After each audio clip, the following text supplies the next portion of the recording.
as Eli Manning stays on his feet. It is caught by Tyree.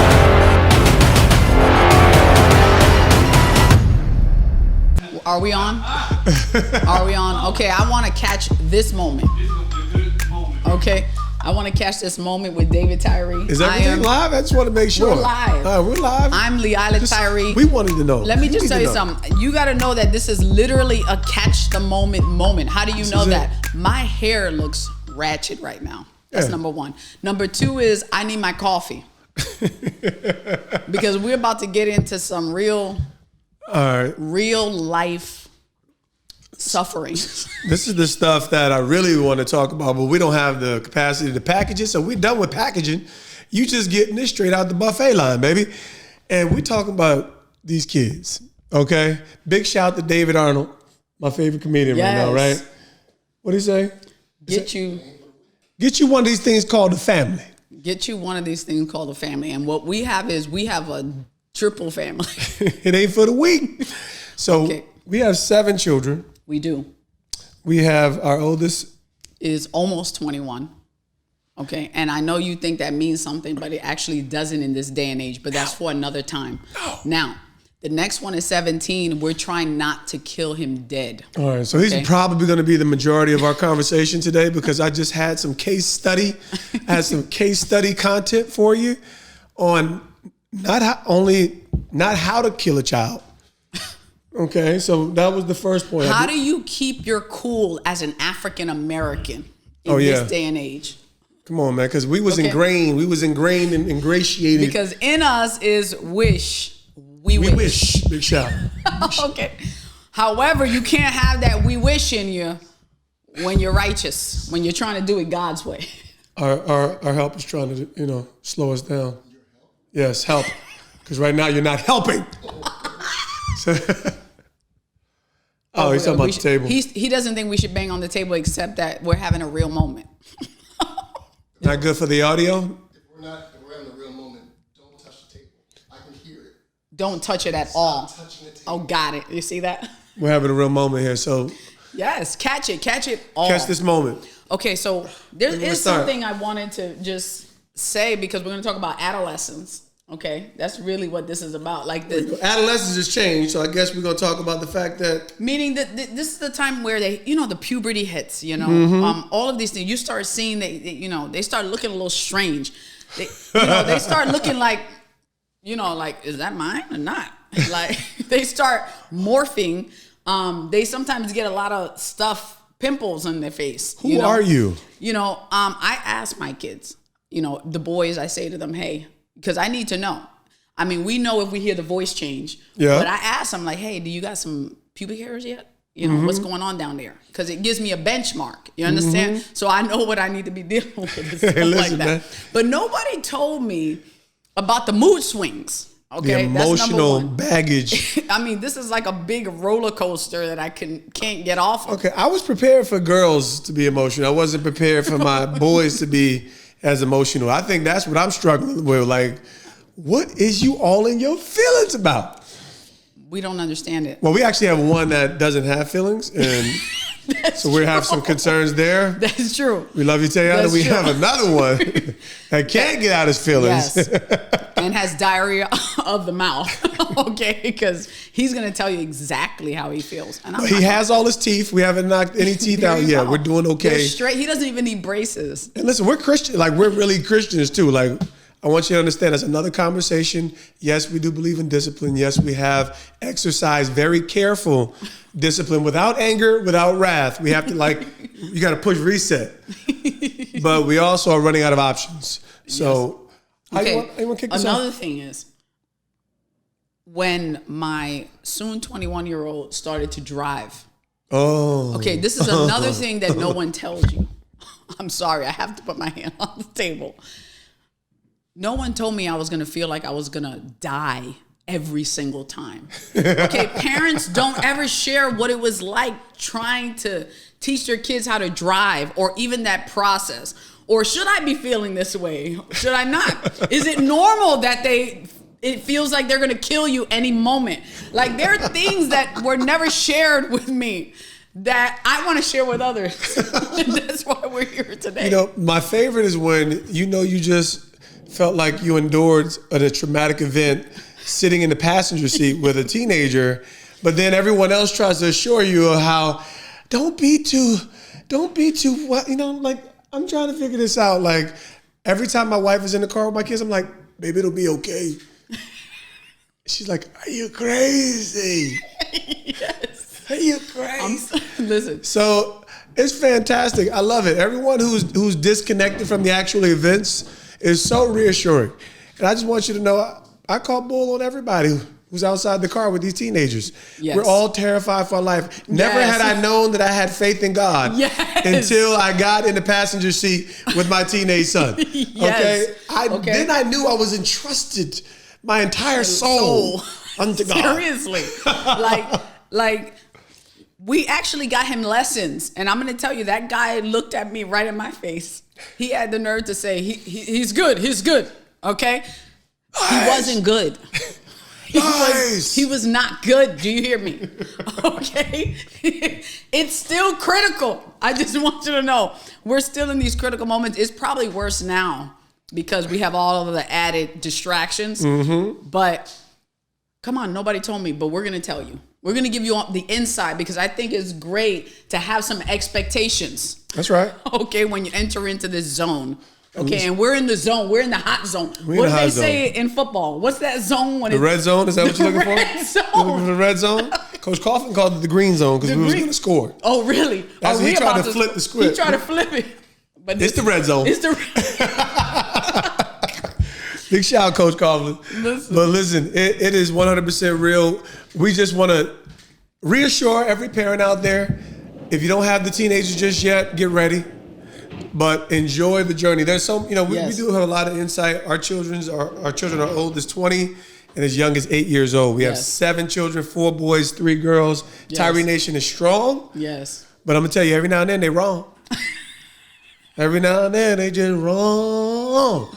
And but we love them. They're ours. We're committed to them. I'm gonna give you a fun conversation for today. So what happened? So today's situation is what the situation always has been. Right. I have a 17-year-old who's dynamic and delightful. He's intelligent. Yes. He's done no work. He scored over 1,300 on his SAT. He's just intelligent, but he's not functionally thinking correctly. So I personally think, honestly, I think he has some abnormal levels of testosterone. Definitely. Because he's extremely more hairy than any of the children. He has so many zits that I can't even count them. Barbarian. Okay. And he is like hangry. For sugar. For sugar. For carbs. Okay. All right. So what happened? Yeah. So our biggest challenge with... You heard that door that you heard opening and closing? That was another one of my children because they don't care what you're doing. They don't care what your goals are. They don't care what your goals are. They don't care that you told them not to come down. Mm-hmm. Do you understand? They don't care. So this instance, our biggest struggle with our 17-year-old has been the phone. And the liberties around the phone, the liberties around computer, the liberty around access to technology. While I recognize that there are a lot of societal norms, I'm actually responsible for raising an adult. I'm responsible for raising a man.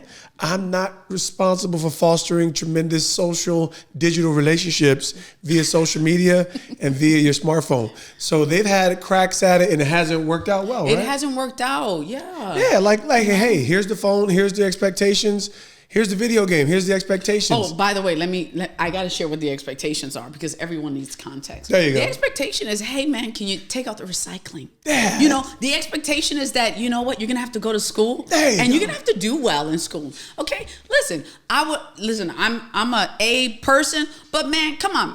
Bring me a B, a C. I won't be too hard on you, but you can't not do anything. It's called, you can't be a bum and have a phone. That's just one of our rules. Especially with me paying for it, right? Yes. So these are privileges that have become in the mind of many rights, which is, listen, everybody's under a different home, different authority, different rules, different expectations.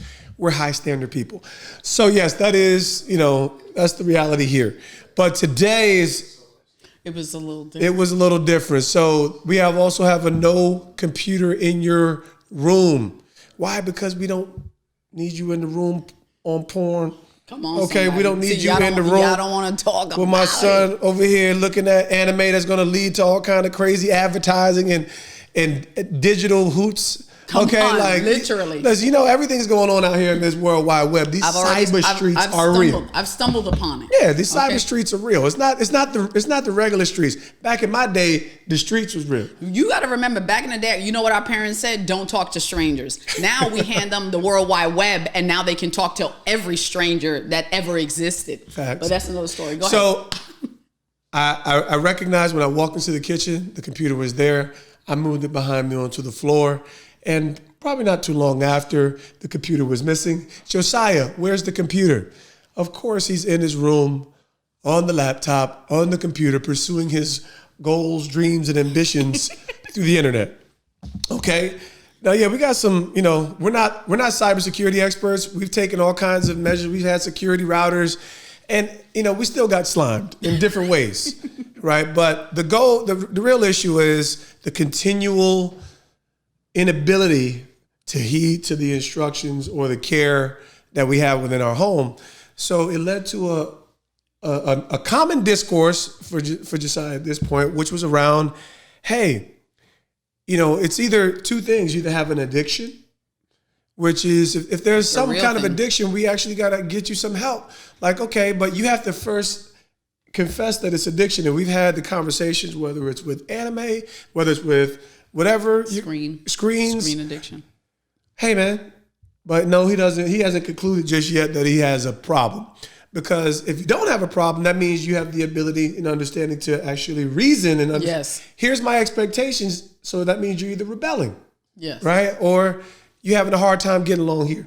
So, I'm the one to walk you through. I'm the one to walk you through so that you can avoid some delusion, okay? And that was basically the true conversation because, hey, you're unhappy. You look unhappy. And I said, well, I'm sorry you're unhappy here. You're definitely not in a refugee camp. You have great care. You ask me about ribeye. And I know what every kid's norm is their own norm, right? So we've been fortunate to have some real privileges that they benefited from. And I think that the whole one thing, right? It could be one thing that you desire so much that can create this idea that your world is ruined and caving in. And I took the time patiently to help them understand, hey, son, well, guess what? There's lots of people in the world that still don't have smartphones. You want to look at some data? Because you know what? I think it's important to understand that everybody has a different circumstance. Yes. But everywhere you go, there is someone with a law and an expectation. And maybe some people don't enforce the rules around their home. We actually do. So when you prove to me that you might not be responsible because I'm trying to raise a responsible young man. Yes. And sometimes I don't feel like I'm doing good, but I'm intent on doing what's necessary. Like, hey, son, you have to accept the responsibility, even what you're feeling internally. Yes. I understand it. It makes sense because emotions are real. But if you can't process it in light of your true surroundings, what other people are enduring, well, guess what? Johnny's house isn't our house. Yes. Right. Which, by the way, that is a very common theme where they want to compare homes, except that every home is its own. Own law. So, And listen, it didn't get spicy because I had to ask him. I said, hey, son, what's important to me is who you're becoming. Yes. Right. And ultimately where you're going. Now, for us, Christ is a premium in our house. And I can't, nor would I ever, you can't execute law for someone to be a Christian. But we have those standards. And ultimately our goal is, hey, man, let's not go 0 for 2. Like, don't bust hell wide open and be a loser too. Like that's, so when it comes to my kids, I want to see them prosper in the ways of God. But if that's not the case, you have a great brain, you have great ability. Let's be dynamic and exceptional as a human being. And so we're always working on both. We're always praying for both. And, I think, he's taking a physics class. Yes. And he's behind on the physics class. He's behind on the summer on the summer Yeah. makeup class. And I'm like, son, your brain says that you can get this done. You probably, at your own pace, you probably could have been finished with this course if you committed to it, but you're so focused on other things and you're so disgruntled about other things, you're becoming, this is actually what can create more opportunities for you. Maybe if you knocked your physics class out, we could have given you some liberties to explore some other things because you did so diligent with your responsibility. Responsibility is what you respond to, right? What's been entrusted with you, how you respond to it. Yes. So, listen, it was because I have punched my son in the chest before. Like, I didn't kill him. I know, it hurt. He said it hurt. I didn't want to do it. Confessions. That may go out to the internet. I'm not terrified about it. We can have a conversation because I take great care. It's not a common thing, but what I will say is this. That's not something I felt like was productive. Like, it wasn't something I felt like it was when I walked away from it, I didn't feel good about, even though I might have been justified and well within my rights to kind of shake up this teenager.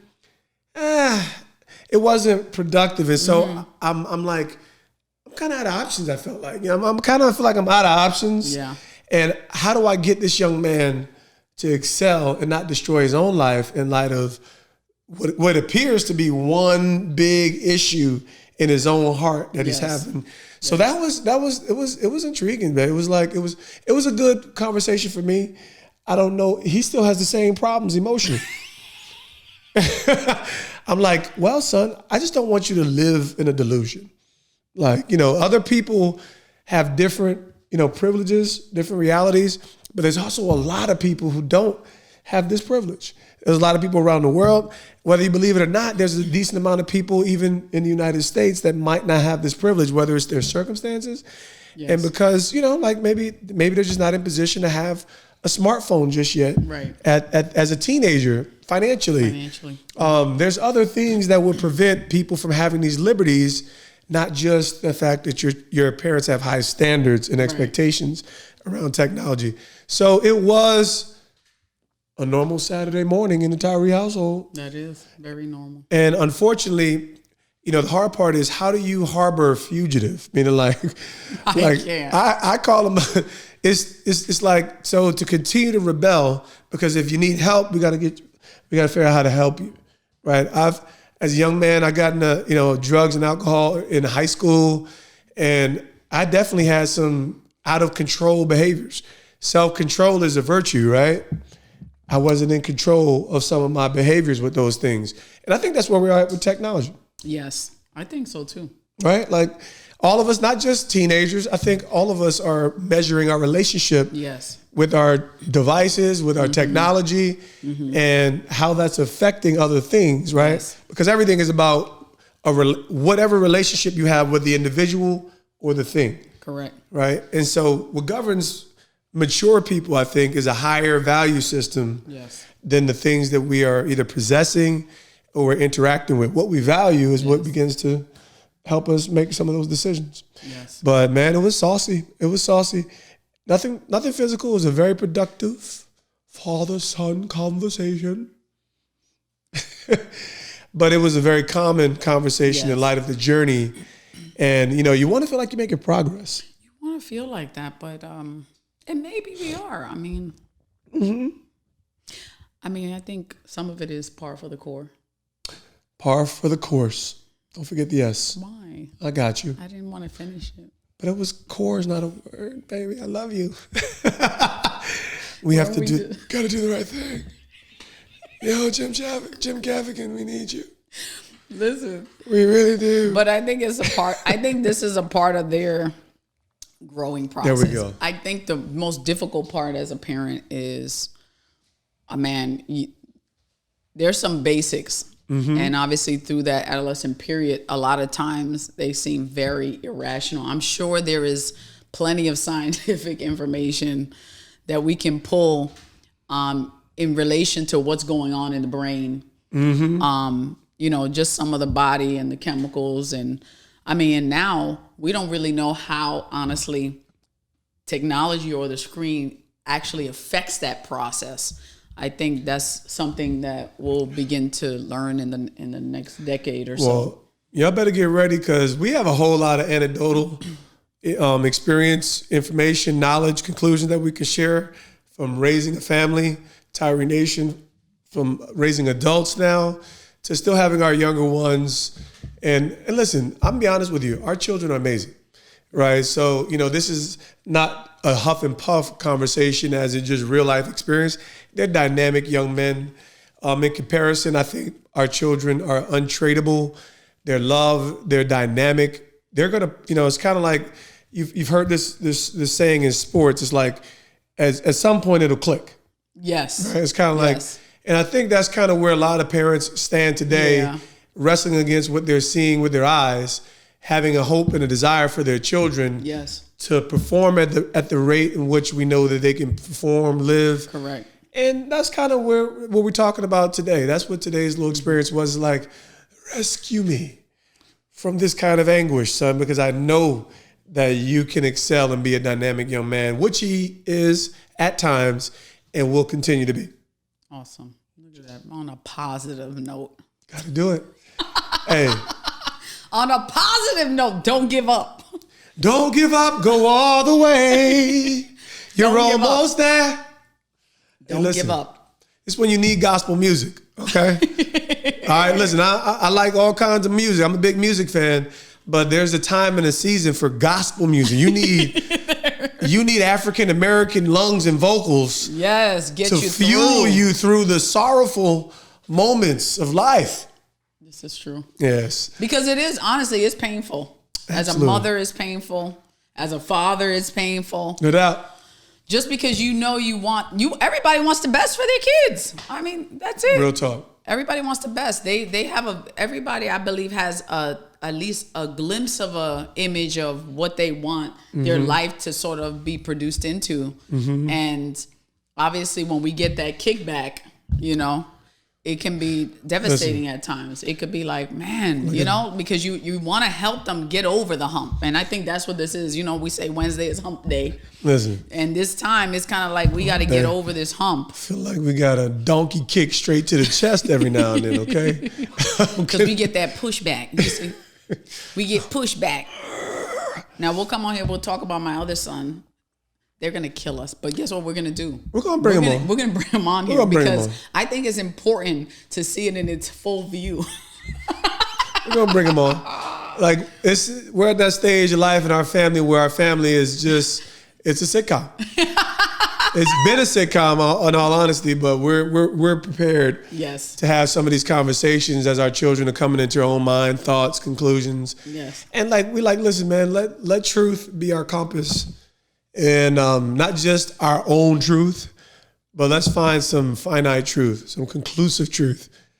But ultimately, let's let love be the balm that secures it. Yes. Excellent. I like that. So listen, man, that's just some Tyree Nation joy, Chronicles of Tyree Nation. Just bringing y'all some encouragement, some heat. Part 1 of eternity. Come back and check this out next time, man.